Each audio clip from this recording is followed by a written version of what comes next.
Саламатсыздарбы? Мына сиздерге ушу теплица боюнча видеону көрсөтүп кетмекчимин. Бул теплица жакында эле курулуп бүттү. Нургазы аттуу жигит куруп берди. Ушул теплица боюнча бир аз маалымат берип кетейин дедим. Теплицанын аянты 244 квадрат метр. Бул жагы 10,5 метр, тиягы 23 метр болуш керек эле. Мына теплицаны азыр көрүп турасыңар, үстүндө 3 кат болуп атат, 3 катар. Азыр теплицанын ичине кирип көрөлүк. Мына кире беришинде печка турат. Бул печкадан теплица үчүн жылытыш үчүн бияк навес кылды. Андан сырткары теплицанын бул жагында терезеси бар. Капталындагы терезе. Бул жана жайдын күнү күн ысып кеткенде ысыкты чыгарып үчүн ушундай эле терезе тээ аркы түптө бар. Мунун механизми жакшы ойлонуп жасаган экен. Нургазы мындай кылып туруп жайганы кое берсе, мындай кое берсе жабылып калат. Кайра көтөрүп койсо, көтөрүп туруп чынжыр кыйлып койсо, бир положенияда фиксировать этилип тура берет экен. Ушундай. Азыр теплицанын ичине кирелик. Теплицага киргенде бул гидропоника коюлмак. Азыр жабдуу Кытайдын таможняда турат. Кудай буйрса, жаңы жылдын башында келип калат деген үмүт болуп турат. Гидропоника коюла турган жер асфальт бетондолуп даярдалды. Андан сырткары мына жанагы котелдун насосу. Обраткада бул щитовая электр башкаранга. Бул жерде ар бир жазалган. Вентилятордук терезе ачыла турган насос, жарык бере турган лампочкалар күйгүзө турган. Андан сырткары отопление системасы. Атайын ушундай радиаторлор коюлган. Ошо Нургазы өзү жасайт экен. Отоплениянын артында мындай вентилятор бар.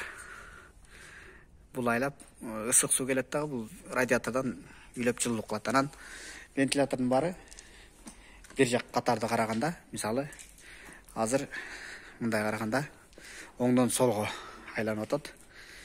Ошондо бул баягы жылуулук дубалды жылуу кармап турат экен. Бул ылдыйраак коюлган себеби муздак ылдый жагында болот. Ошол жакты тезирээк жылытыш үчүн.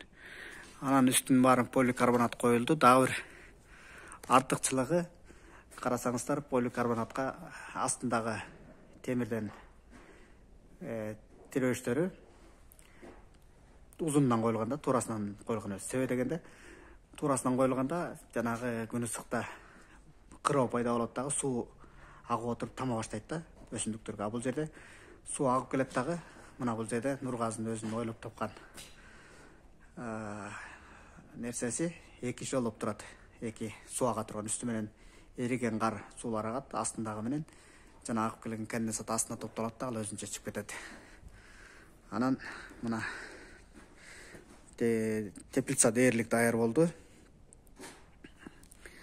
Дагы бир нерсеси, айта кетчү нерсе. Бул дагы ошо Нургазынын өзүнүн ойлоп тапкан нерсеси экен.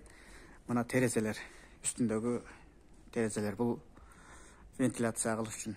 Бул негизинен кыштын күнү ысып кеткенде жылуулукту чыгарыш үчүн колдонулат. Ал үчүн бул ушундай редуктор менен электродвигатель койгон экен. Бул чынжыр менен айланып туруп, тиги түтүктү айлантканда, түтүк ары бери чуркайт дагы. Чуркаганда тетиги жагалар терезени ачып жаап коюшат. Ошонун негизинде автоматикада, мындай айтканда, тиги щитовойдон эле кнопканы басып ачып жаап, баягы ичиндеги абаны алмаштырганга мүмкүнчүлүк болот. Жана айтып кеткен берки капталындагы терезелери, мына терезенин ички бетинен көрүнүшү. Бүгүн эртең менен келгенде аябай ичи тердеп кетиптир, жабак болуп туруп калганга.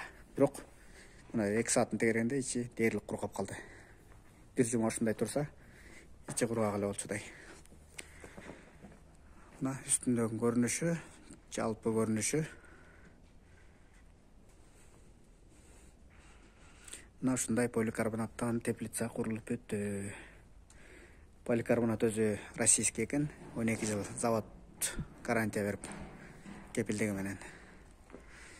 Бул жанагы терезе жаба турган дагы механизмдин дагы бир видеосу, көрүнүшү. Ошол негизинен мүмкүн болсо ушундай теплица салышыңыздар керек экен, салдырышыңыздар керек экен.